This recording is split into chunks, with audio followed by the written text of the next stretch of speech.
by a q dot double prime out of the cone calorimeter to get our diameter out of the, to go into this equation.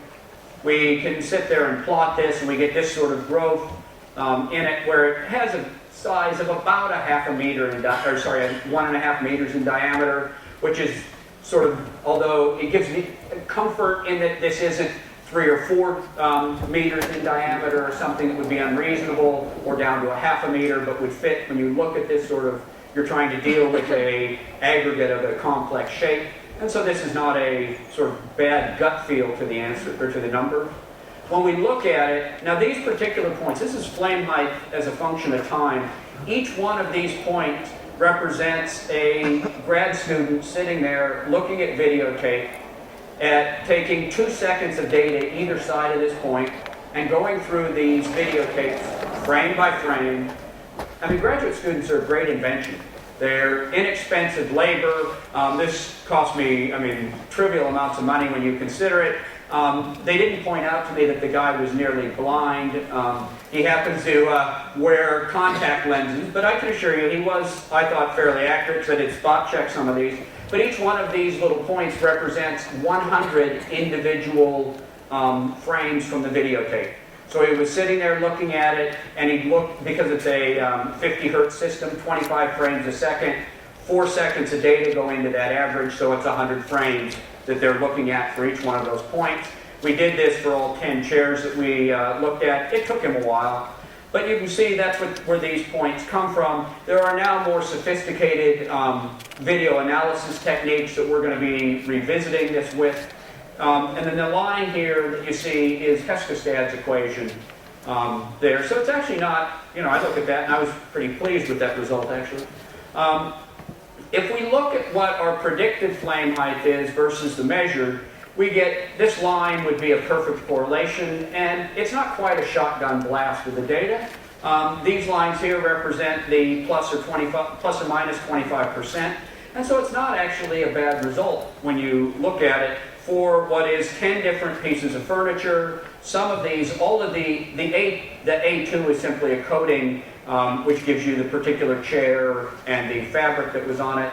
The S1 indicates that it was a single-seater chair, and the S2 are 2-seaters. We have a limit to the size of our furniture calorimeter, and so we can't do 3-seaters, unfortunately, not without extinguishing them too early on in the process.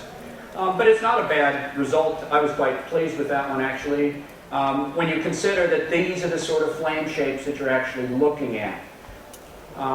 Now, in terms of the emissivity, it was, to be honest, quite an arbitrary sort of selection at this point.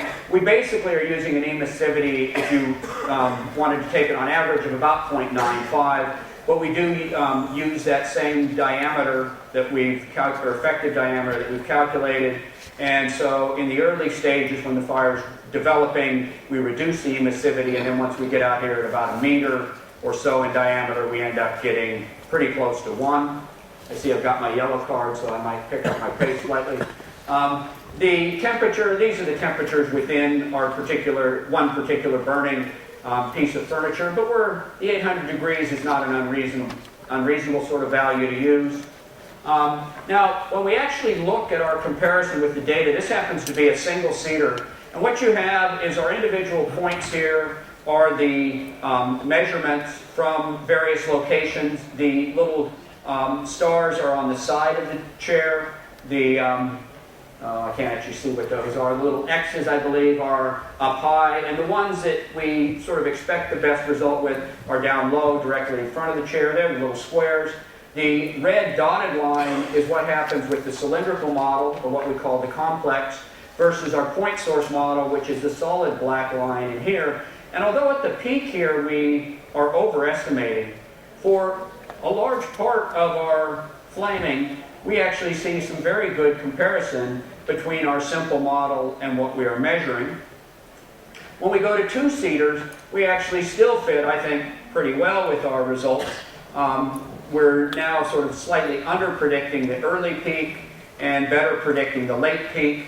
But it gives us a reasonable sort of approximation, I think, for at least until we can do the radiation better and we have faster computers, that for our simple zone model type analysis in terms of the deterministic modeling, that we have a fairly reasonable model for predicting the heat flux, at least at this point. If we look at the predictions versus the measured heat flux for all of our chairs taken every 15 seconds within our burning, forget these 2 points because we had to put, these are 2-seater sofas, and we had to put or control them with the sprinklers. So these points are about the time when we hit the fire with the sprinkler spray. So we're not at all able to predict that, nor do we claim to. So we just sort of ignore those points that lie out there, and then we get this sort of good prediction. Whereas with the complex model, we are not near as accurate and we overpredict.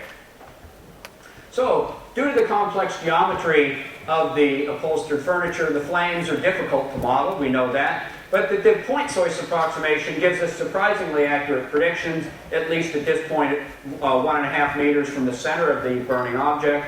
The more complex model, although we can do some ways, we have some ideas on how we might increase its accuracy, doesn't necessarily always mean that it's going to be more accurate. So further research, which I think I'll just leave for those discussions with people afterwards, but I'll take questions. I believe I have a few minutes for that.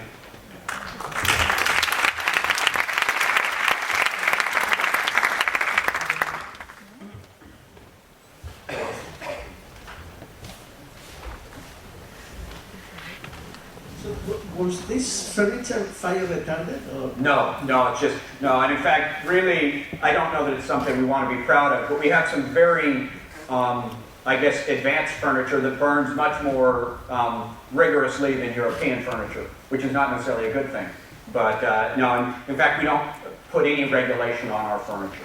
You can buy fire retardant treated foams and the like, but we have no legislation that requires that, and so it's not common at all for people to use anything that's fire retardant.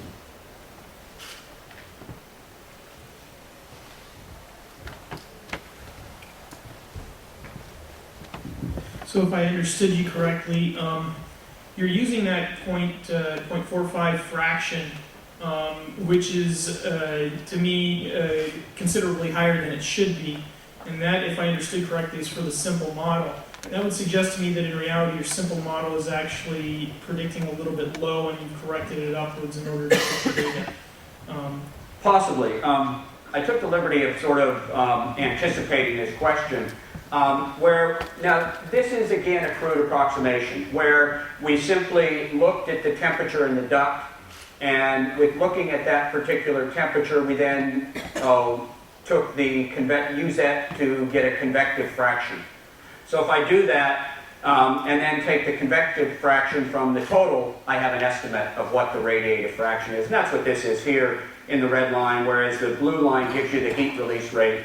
And this is the range of the experiment from 60 seconds after ignition, where we start to feel that we have some ability to predict out over the time frame that we did.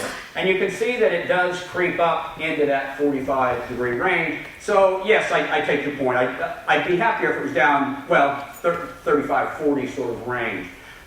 So I'm not saying that that's, there's all sorts of things in there that we may be using that as a correction factor for as well. But we're not, I don't think we're completely out to lunch. I mean, the foam and fabric are very dirty fuels. And so I think that radiation fraction is higher than what we get, the 35%, 30-35% that we typically see in, I guess, cleaner burning fuel.